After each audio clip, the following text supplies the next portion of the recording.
Buenas tardes, bienvenidos a este especial evento junto con el escritor ecuatoriano Jorge Ortiz. Desde Librimundi estamos conscientes de la importancia de generar espacios que promuevan la cultura y del rol que cumplen los libros en el mundo y sobre todo en el núcleo familiar. Una vez más, el libro rompe barreras y no deja de tener su espacio. Y qué mejor que en la Feria Internacional del Libro Quito. Agradecemos a los autores por haber aceptado nuestra invitación y compartir con los lectores ecuatorianos y a los entrevistadores por su apertura. Quiero dar la bienvenida a Jorge Ortiz, licenciado en leyes y periodista. Mientras estudiaba, ingresó en el diario El Comercio y rápidamente descubrió que el periodismo era su destino, pero un periodismo crítico. Cuenta con más de 40 años de trayectoria en diarios, revistas y agencias internacionales.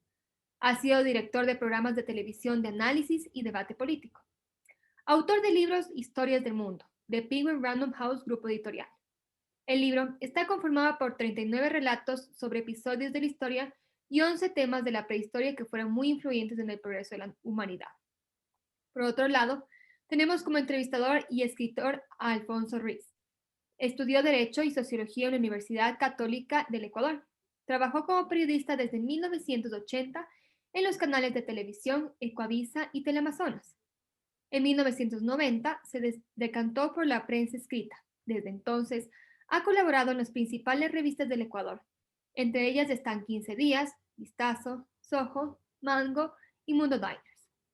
Un trabajo en esta última le valió en 1998 el premio Jorge Mantilla Ortega del diario El Comercio. Actualmente es columnista de Diario El Universo. En 2013, la Cámara de Comercio de Quito le concedió la condecoración Eduardo Kittmann al mérito cultural. Antes de iniciar el evento, quisiera recordarles que el libro de Jorge Ortiz, los libros de Jorge Ortiz pueden encontrarlos en el stand de la Feria de Libro en Librimundi o directamente ingresar a nuestra página web www.librimundi.com y recordarles que hasta el día de hoy, hasta las 11:59 de la noche, estaremos con el 25% de descuento. Estimado Jorge, qué gusto tenerlo nuevamente aquí entre nosotros y Alfonso, es un gusto poder contar con usted en esta entrevista junto con Jorge Ortiz. Así que bienvenidos, sean bienvenidos y esperemos que esta sea una charla, una entrevista muy llevadera.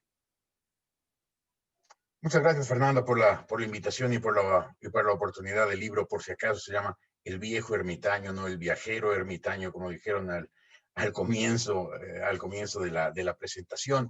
Y gracias, Alfonso, por haber aceptado esta invitación que nos ha hecho Librimundi para la presentación o la representación de mi libro. ¿Cómo estás, Alfonso? Buenas tardes.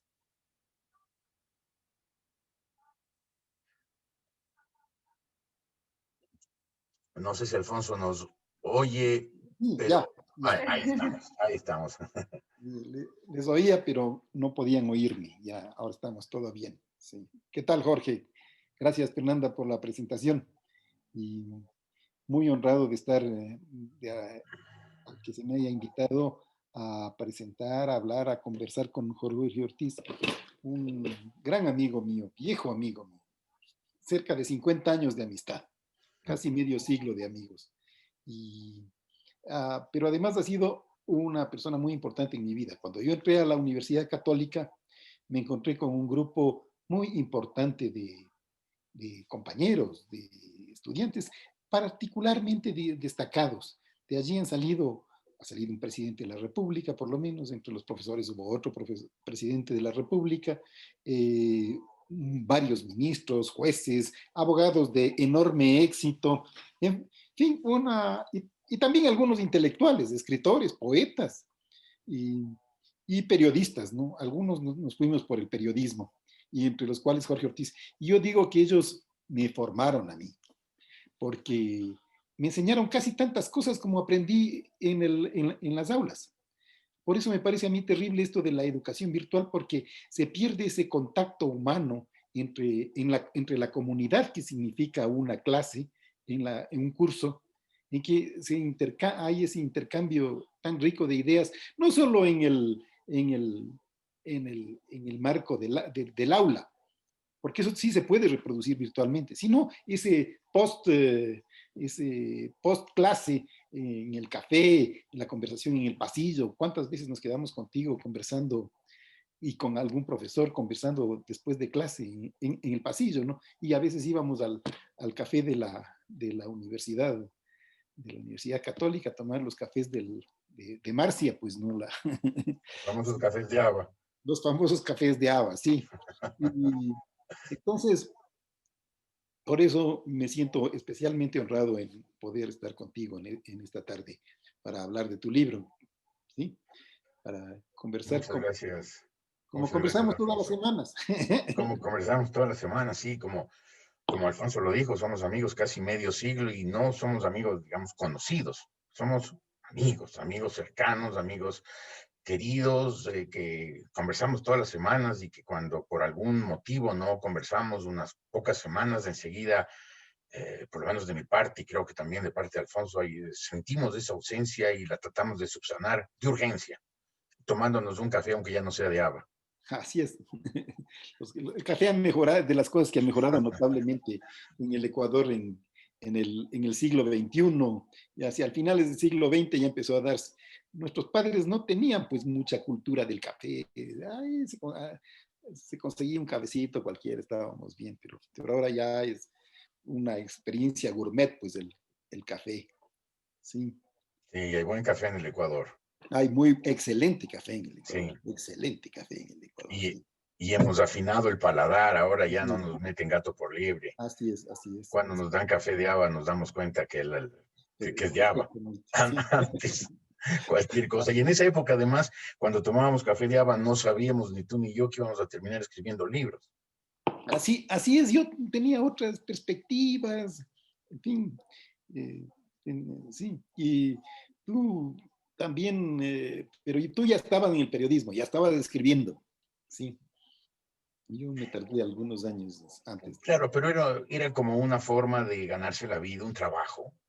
Resultó en el periodismo como pudo haber resultado también en un estudio jurídico, quién sabe en qué, hasta terminar nuestra carrera de derecho que estudiábamos tú y yo y que quién sabe por qué camino nos llevaría, pero sí, el periodismo de alguna manera llevó a esto de las letras y creo que finalmente, tanto para ti como para mí, Alfonso, ha sido nuestra vocación, ¿no? La forma de encontrar nuestra identidad.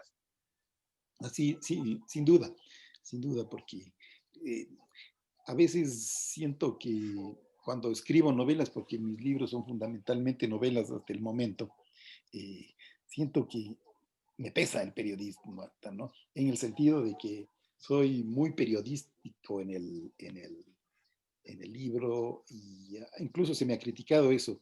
Siempre estoy buscando la información adecuada, el detalle, verificar de alguna manera los hechos que se, se, se habla, tanto en las novelas históricas que he hecho dos, como en las otras de otro tipo que eso.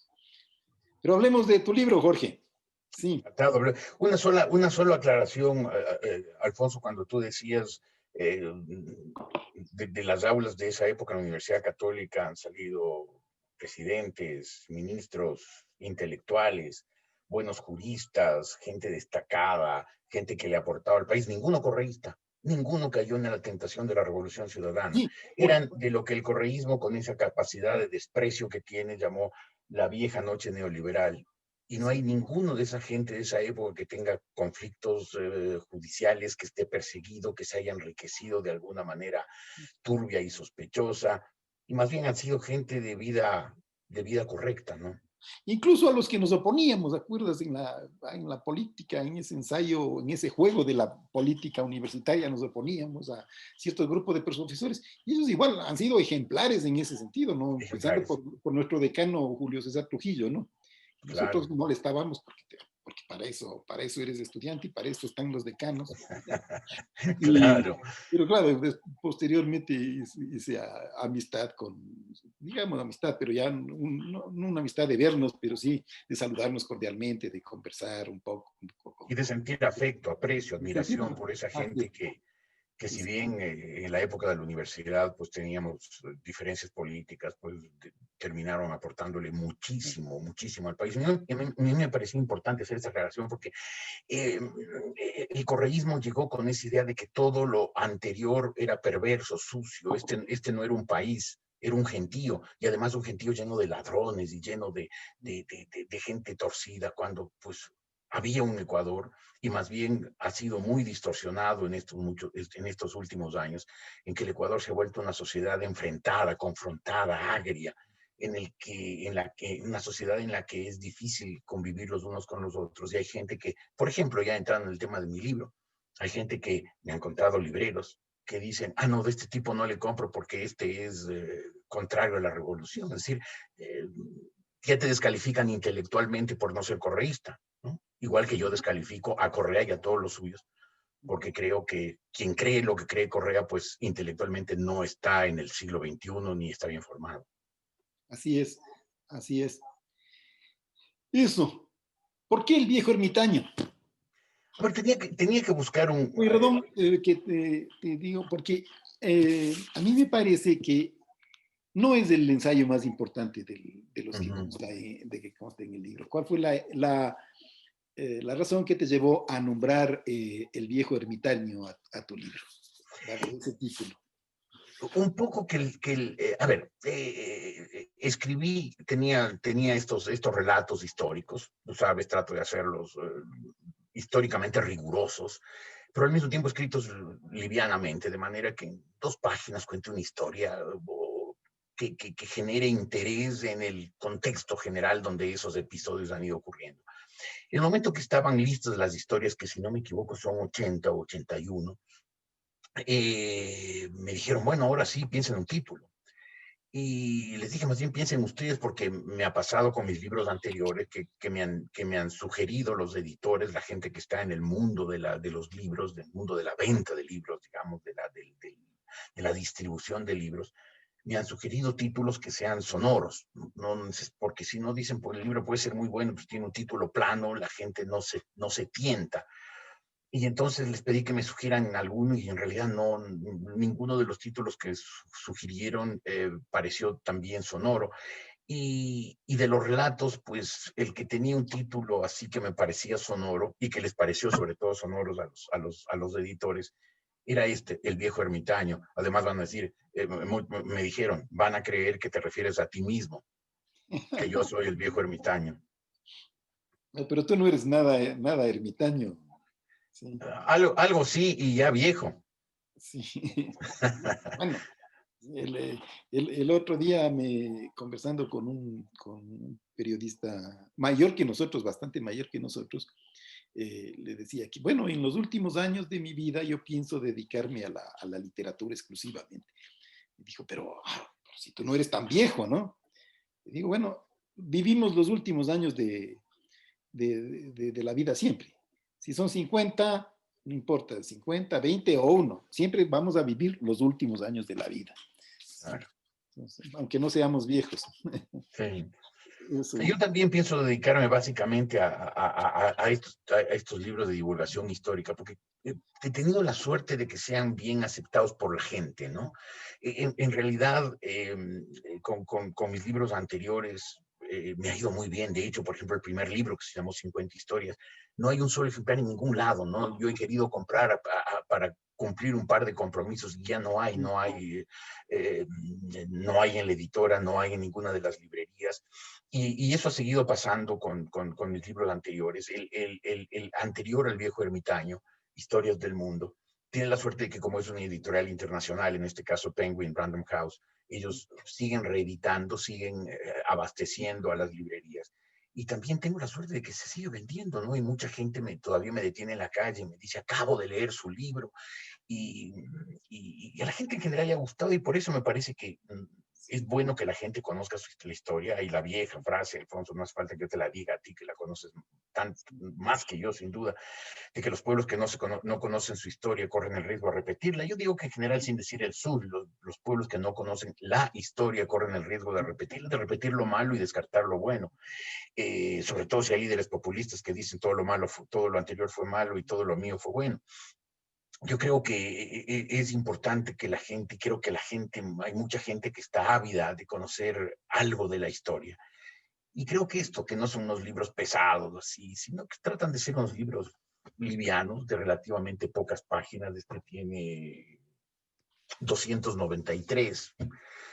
algo menos de 300 páginas en las que hay bastantes relatos. Tienen la suerte de que me imagino que todo el mundo encontrará 5, 8, 10, 15, 20 relatos que le pueden interesar si es que no le interesan todos. Y por eso creo que es una buena manera de aportar a la sociedad y yo al mismo tiempo entretenerme escribiendo. Y yo he archivado tus libros con el número 909 del catálogo de Dewey, ¿no? Que es de historia general. Y, pero siempre me pregunto, ¿qué género es este? A ver, esto no es la clásica historia, tampoco es literatura, ¿no? ¿Cómo clasificas tú tus libros? ¿Son de qué materia? ¿De qué van? Bueno, ¿de qué van? Van de historia, pero ¿cuál es el Relatos, relatos son de... relatos históricos con estilo periodístico, porque claro, no soy historiador, ciertamente, no acudo a fuentes primarias de investigación, acudo a libros, ¿no? He leído, no tanto como tú seguramente, bueno, tú y yo hemos leído bastante, ¿verdad? Hemos leído bastante, y si contamos con el promedio de los ecuatorianos, hemos leído mucho, porque eso es creo que lo que siempre nos ha gustado, ¿verdad? Creo que ha sido nuestro primer entretenimiento, los libros. Los libros nos han dado muchísimas horas de solar, de alegría, de felicidad. Pero además le dan al ser humano un bagaje un bagaje intelectual, un bagaje cultural válido. Yo creo que habría que, te digo, no soy historiador, ya esto no es periodístico, creo que son relatos históricos, es una categoría un poco inclasificable, pero si habría que hacerlo de alguna manera, diría que son relatos históricos. Es una forma muy cómoda de leer la historia, ¿no? Porque, como tú dices, te lees muy rápido, son relatos que te pasan, no te tienes que quedar meditando. Bueno, sí puedes meditarlo, de hecho se meditan, pero lo que quiero decir es que no, yo noto una notable diferencia en mi velocidad de lectura cuando leo una novela a cuando leo un libro de alguna materia más de alguna ciencia, digamos. Claro. Y, sí, entonces, y esto no es que la velocidad sea de novela, pero me corre fácil, ¿no? Y esa es la opinión que he tenido, el feedback que he tenido de todas las personas que han leído tu libro. Y claro, tú lo escribiste y lo lanzaste antes de que se declare la pandemia y de que empiecen las cuarentenas. Sin embargo, yo encuentro que hay unos cuantos ensayos que son escritos como para este momento, ¿sí? Algunos, ¿no? Eh, Empezando por el que se refiere a la gripe española, ¿no? Que lo titulas la mayor epidemia de la historia, ¿sí? Que Uh-huh. es ocurrida hace más o menos exactamente un siglo y, y que, y que narras las incidencias y además la concepción que tuvo la gente de la gripe española, ¿no? ¿Qué era esto que les cayó? Y entonces como que debíamos estar preparados, habría parecido, pero no, la humanidad no estuvo preparada, sobre todo no estuvo preparada mentalmente, ¿no? Sí. Sí, fue una cosa muy extraña porque había demasiadas alarmas encendidas de que una epidemia iba a volver y de que por mucho que hayamos sentido que con el avance de la ciencia, sobre todo en el siglo XX, pues volver a la época de la gripe española o de la peste negra en el medioevo o la peste de Atenas en la época de la guerra del Peloponeso, pues no, o ya no iba a ocurrir. Podía haber un pequeño brote en el África de ébola o de algo por el estilo, pero una pandemia, o sea, una epidemia global, una pandemia, era imposible y había demasiadas alarmas encendidas de que sí era posible, de que podía haber una epidemia. Y yo había escrito bastantes, pues, sobre todo artículos, por ejemplo, en la revista Mundo Diners, en que insistía en eso, ¿no? En las historias de las epidemias, porque había muchas referencias a eso. Pero como tú dices, Alfonso, nos agarró desprevenido. Creíamos que eso no iba a ocurrir y no estábamos preparados. Claro, así fue. En inmediatamente después del artículo que da nombre al libro del viejo ermitaño, tienes el artículo del doctorcito que envejeció. ¿Sí? Ajá. ¿Sí? No, es al revés. Es Inmediatamente posterior. inmediatamente posterior, sí. Y Sí. entonces bueno, y tienes otros más con respecto al de tema de medicina, como que estábamos, como que algo te latía que por ahí podía venir el problema, ¿no? Pero Claro. el que a mí me ha impresionado más, porque siempre es un tema que me ha interesado mucho, es el del doctor Semmelweis, Ujú. dicho a la manera húngara, ¿no? Que dicen primero el nombre y después, primero el apellido y después el nombre, ¿no? O sea, Semmelweis Ignaz. Sí, Iñak. Iñaga, así se pronuncia. Sí, En sí, húngaro. en húngaro, sí. Magiar. Ajá. Y, el, y también es muy apropiado para estos tiempos por toda la serie por cómo la comunidad científica ha abordado el problema, ¿no? Y muchos han dicho tonterías, se han equivocado, la gente perdió notablemente fe en la ciencia, ¿no? Eh, Mientras que se daba el curioso caso del doctor Semmelweis que con un error que cometiendo un error descubrió una gran cosa, ¿no? Que es Claro. la asepsia que ahora es nuestra primera prioridad en el mundo actualmente, Claro. lavarse las manos, desinfectarse, ponerse la, la mascarilla, desinfectarse la ropa, etcétera. Y el, él lo atribuía a una sustancia que era la cadaverina, decía. Claro. Y, y no, y estaba equivocado, pero claro, decía, para combatir la cadaverina hay que lavarse las manos. Pero Y, lo que es asombroso, Alfonso, es que eso haya ocurrido. El doctor Semmelweis murió en 1865, es decir, hace siglo y medio. Y cuando él murió, tenido por un hombre que había enloquecido, que lo metieron a un manicomio porque se atrevía a dudar de los conocimientos pues, de la ilustrísima clase científica vienesa de finales del siglo XIX, donde estaba, pues, en Viena a finales del siglo XIX, era el centro del mundo, de la reflexión intelectual, del conocimiento, del avance de la ciencia, de la filosofía, del pensamiento. Y pues que venga este doctorcito húngaro a decirles que antes de ir a las operaciones, sobre todo de las parturientas, a atender partos, tenían que lavarse las manos, pese a que por la mañana habían atendido autopsias, pues parecía una ofensa. Y claro, eh, lo increíble es que eso haya pasado hace solamente un siglo y medio, ¿no? Porque uno se imagina, bueno, esto en la época, en el medioevo, en medio del obscurantismo, mucho antes de que llegue la ilustración, el siglo de las luces, la era de la razón, y no, estamos hablando del siglo XIX, cuando nuestras repúblicas ya estaban formadas, cuando se supone que la ciencia había avanzado bastante, todavía no se entendía que había que lavarse las manos, que los médicos tenían que lavarse las manos antes de atender los partos. Y ese es un relato que siempre me pareció importante, la historia del doctor de Ignaz Semmelweis, o, perdón, Iñak, ¿cómo dijiste, perdón? Iñak. Iñak Semmelweis, este médico húngaro, era una historia apasionante, que un hombre que planteaba eso de la asepsia, que como tú dices, es hoy la primera preocupación de 7.000 millones de seres humanos en el mundo, lo hayan metido en el manicomio porque estaba chiflado. ¿Qué decía este señor, no? Y algo quería mencionarte, por ejemplo, al respecto del viejo ermitaño, porque me pasó que mucha gente me dice, bueno, el relato cuenta un episodio de algo, en este caso, por ejemplo, el doctor Semmelweis, el descubrimiento de la asepsia, o el viejo ermitaño, esta historia rara del zar Alejandro I, que después de haber sido, pues, el zar de todas las Rusias, vencedor de Napoleón, un hombre que no solo derrotó a Napoleón, sino que se metió con las tropas rusas en París, que fue el comienzo del fin, en realidad, de la era napoleónica y la entrada del mundo en el siglo XIX.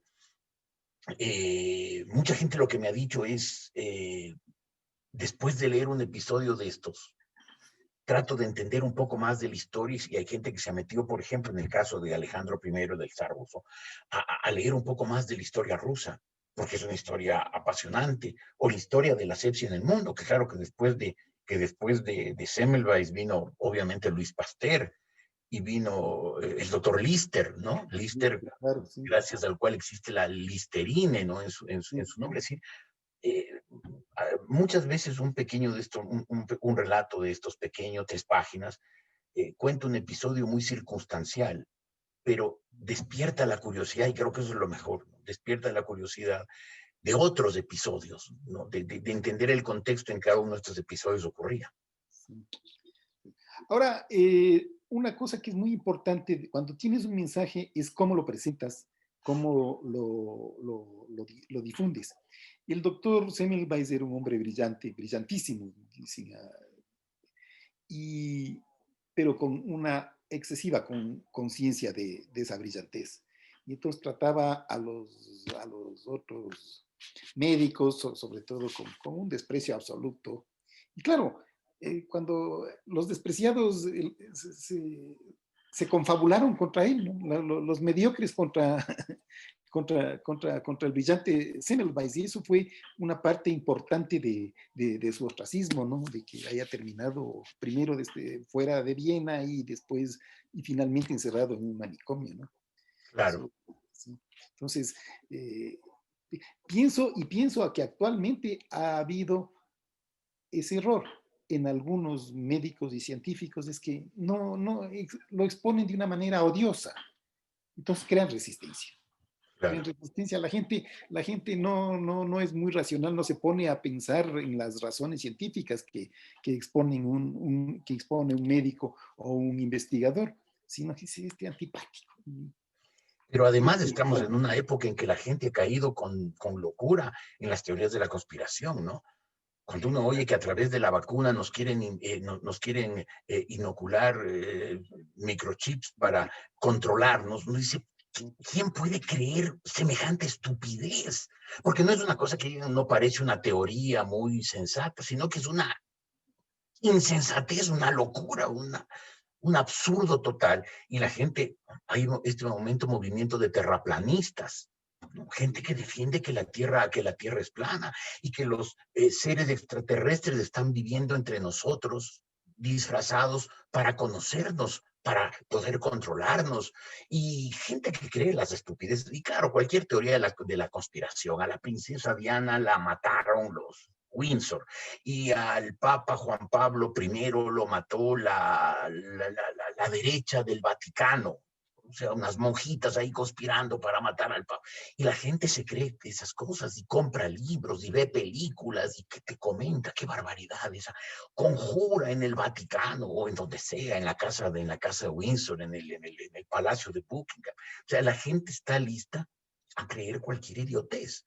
Y más bien cuando hay algo así, como tú decías, algo científico expuesto con precisión, con cuidado. Hoy estamos en un mundo en el que un meme divertido, bien hecho, un meme tiene muchísimo más impacto que un tratado científico sólido y duradero. Claro. Entre los artículos, igual que digo, estos son como premonitorios de la crisis que hemos vivido, tienes el de, si pregunta si llegamos en verdad a la luna, porque hay mucha gente. Dice, alguna vez leí un cálculo que dice más, bueno, era en Estados Unidos, que la tercera parte de la gente cree que no llegamos a la luna. O sea, el 30% de los norteamericanos piensa que lo de la luna fue una conspiración. La llegada a la luna fue una conspiración, lo cual es un absurdo, ¿no? Porque dicen que así para poner un número bajo de la gente que debía estar en el secreto eran 5,000 personas, ¿no? O sea, Claro. 5,000 personas que no iban a hablar jamás, ¿no? Prácticamente imposible, y más en estos tiempos en que la gente sabe Se que sabe puede ir a todo. cualquier medio y denunciar y hacerse famosa. Pero lo más curioso es que todo parte de, un, de una película intencionadamente, eh, que intencionadamente buscaba causar el asombro, crear dudas, crear un efecto especial, lo que ahora se ha dado en llamar documentales, ¿no? Que es, que es como un documental que, pero que en realidad exponen un tema falso, ¿no? Una historia falsa. Y a mí sí me llamó la atención cuando vi en la televisión ecuatoriana primero y después volví a ver sobre la luna. Me dije, oye, es tremenda mala fe, porque cuando le entrevistaban a un científico de la NASA, lo único que decía, es una tontería, es una tontería. Algo más ha de haber dicho, pues no. Claro.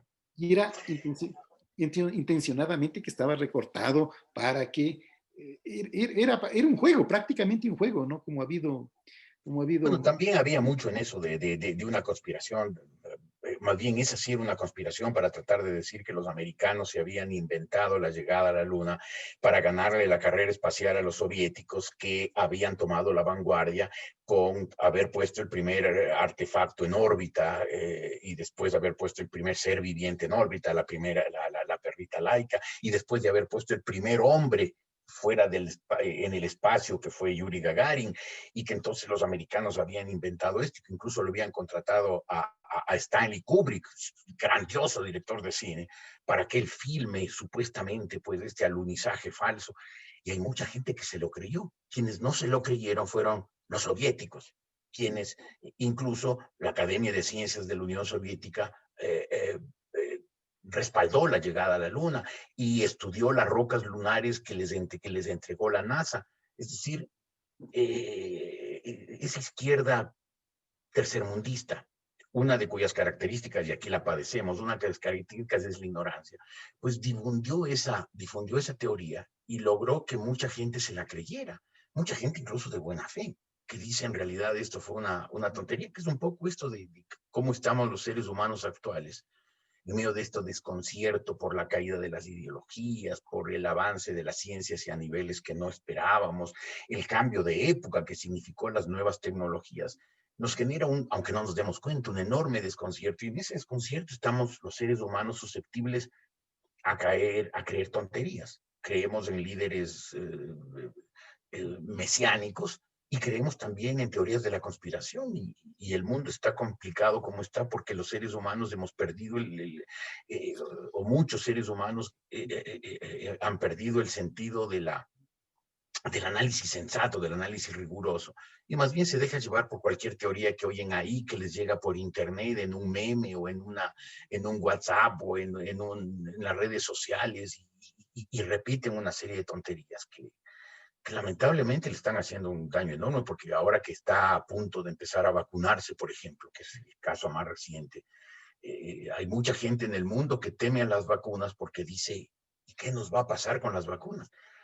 ¿Qué nos va a pasar? Han trabajado los laboratorios, las universidades más importantes del mundo durante 10 meses, en 3 turnos, 7 días a la semana. Esto en condiciones normales equivale a 4 o 5 años de investigación, que es el tiempo normal que se desarrolla cualquier vacuna, y que van a librar a la humanidad de esta epidemia que aparte de causar muchísimos muertos, ha causado una crisis económica sin precedentes.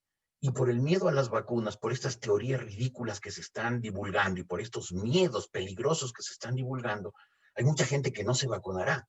Y todo el trabajo de la ciencia que se ha volcado durante 10 meses, a toda hora, en todas partes, dejando incluso muchas otras investigaciones, va a terminar siendo un esfuerzo yermo, estéril, porque la gente debe vacunarse. Yo digo, aquí estoy yo, si necesitan voluntarios me pongo primero en la fila. igual, sí, sí, igual, igual.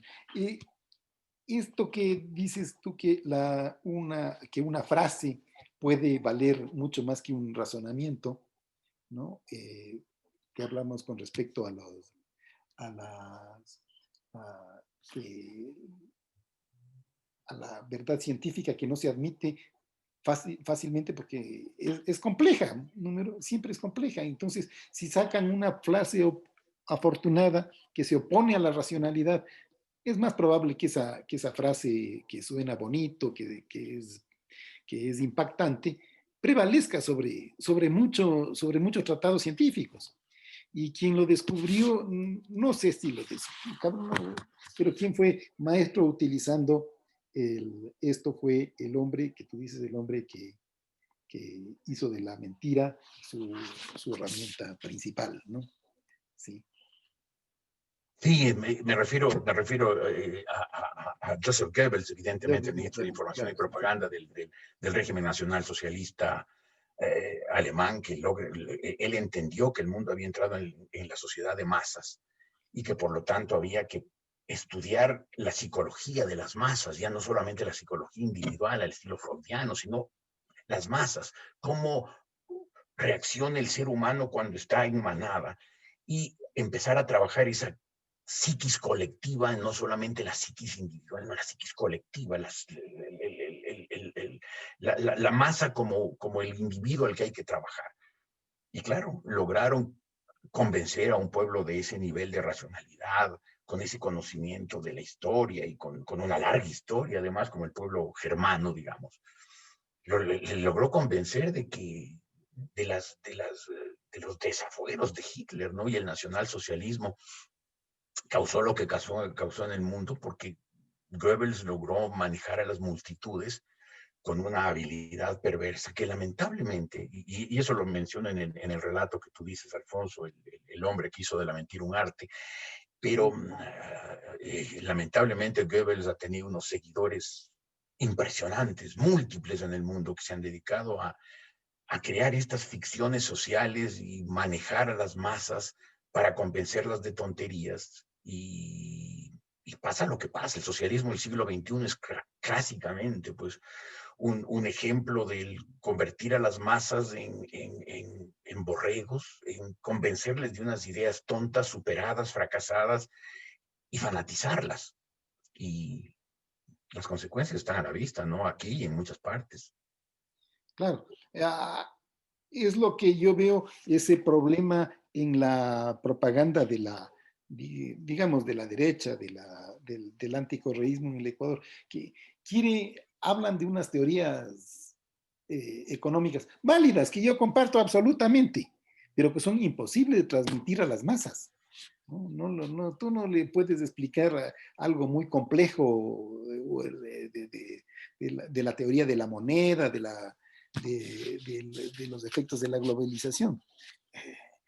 A ellos saldrán con su frasecita hecha, con su fragmento de canción protesta y la gente se va por eso. Claro.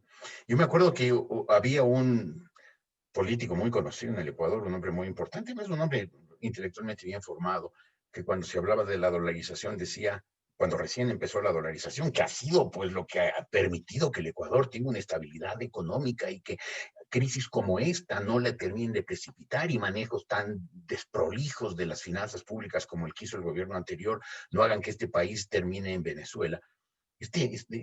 Decía sobre la dolarización, no te da vergüenza comprar ayuyas con dólares. Y con una frase así que yo la oí después repetir un montón de gente. O sea, ¿cómo no tenemos una moneda con la foto, la imagen de Rumiñahui o de Eloy Alfaro y tenemos unas monedas con Lincoln o con Washington?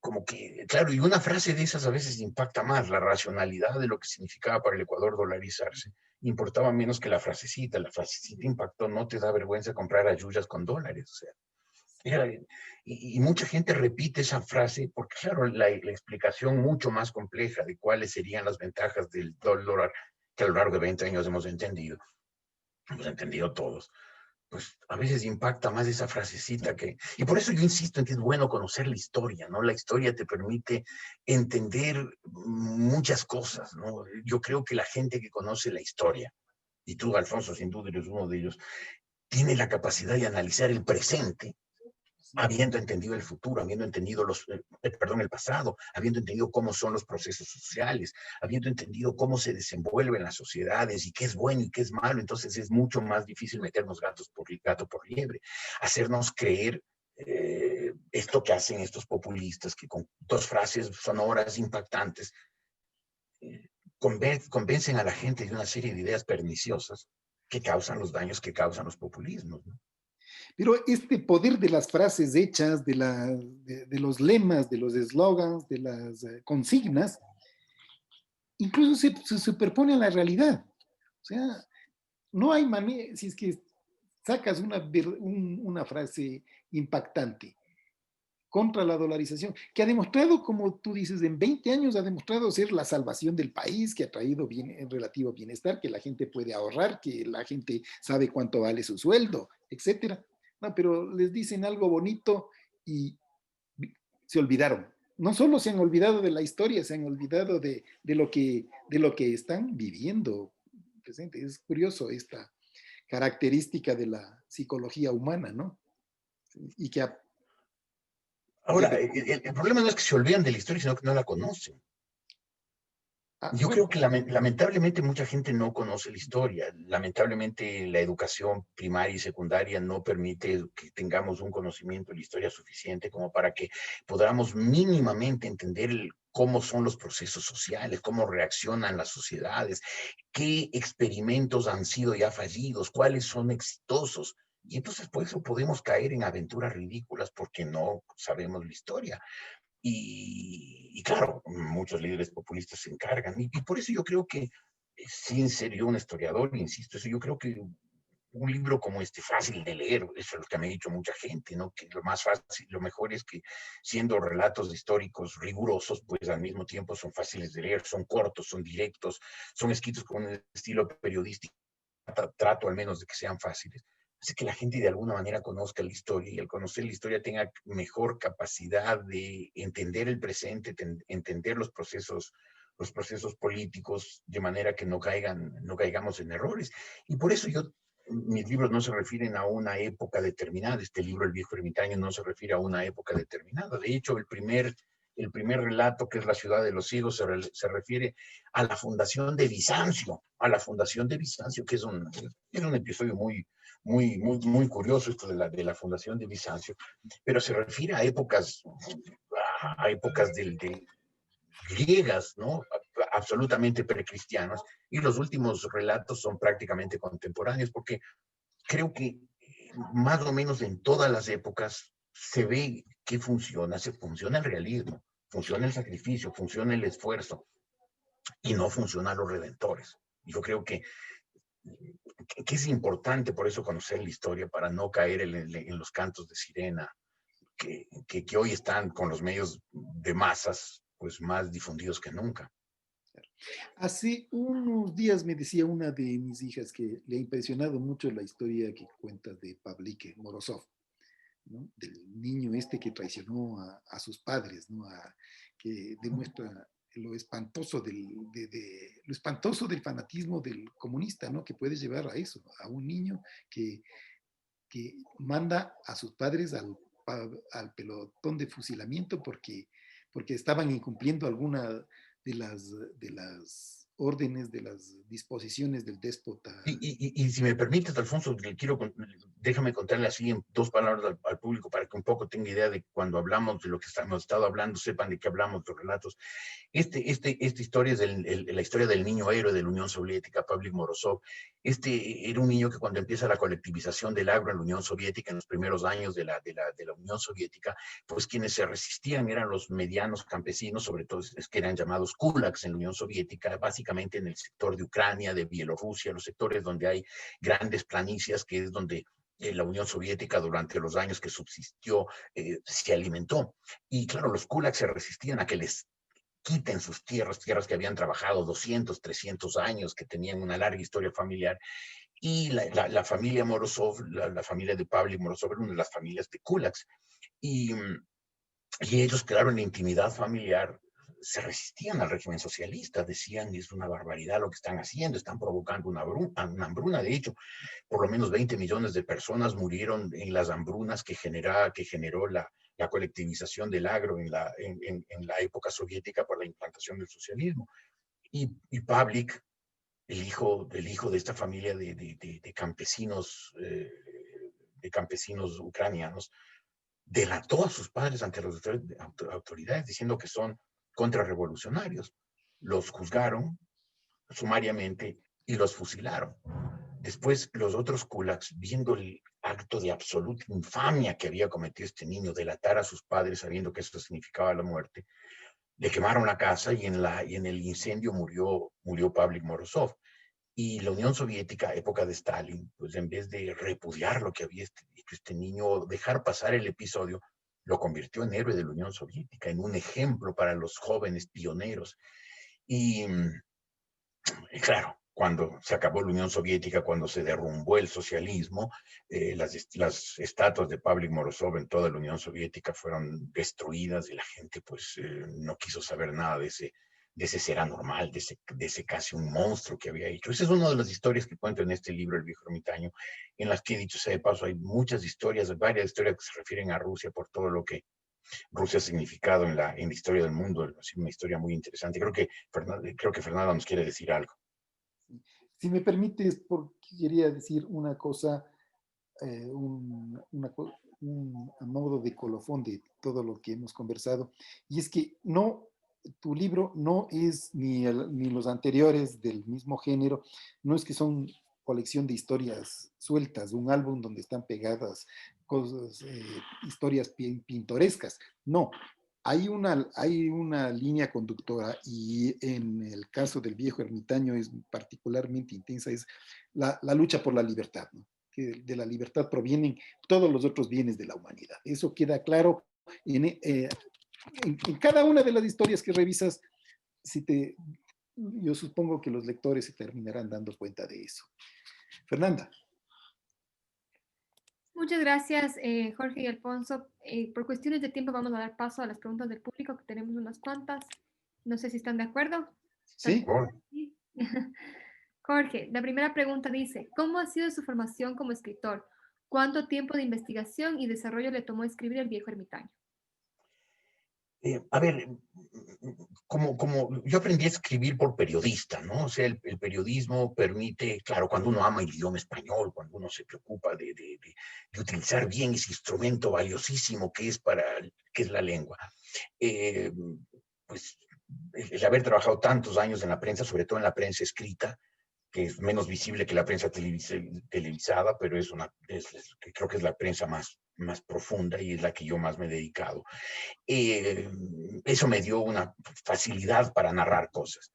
Y la formación, pues son muchos años, como le consta a Alfonso, o nos constan recíprocamente, porque yo también sé de la enorme formación de Alfonso, es años y años y años de leer, de interesarse en los asuntos del mundo, de saber cómo estamos, cómo llegamos como especie a estar donde estamos, cuáles son nuestros antecedentes, nuestras raíces, de dónde vienen, de dónde venimos.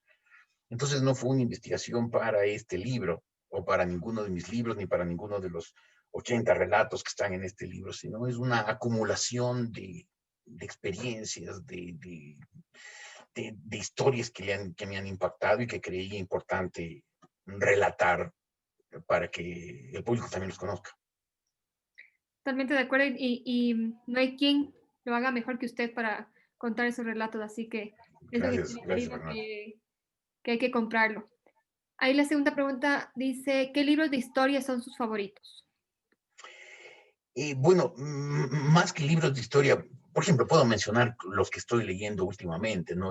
Últimamente he leído 3 libros muy gruesos, muy voluminosos, muy bien investigados de una escritora norteamericana radicada en Polonia que se llama Anne Applebaum, que tiene unas historias muy significativas. Por ejemplo, hay una historia del Gulag, tiene una historia del telón de acero, tiene una historia sobre el Holodomor, que fue la gran hambruna, la hambruna roja, que generó Stalin en la época de la implantación del socialismo por la fuerza en la Unión Soviética. Pero en general lo que me gusta es leer libros de historia y de épocas. O sea, hay épocas que la historia rusa siempre es una historia que me apasionó desde antes de que se forme el Estado ruso, el Principado de Moscú, y después pues, toda la historia rusa, toda la historia de los 300 años de dominación de la dinastía de los romanos, y después, obviamente, claro, los comisarios soviéticos a partir de Lenin y Stalin, o por ejemplo, la historia de los ingleses en la época de la dinastía cuya figura más visible fue Enrique VIII, ¿no?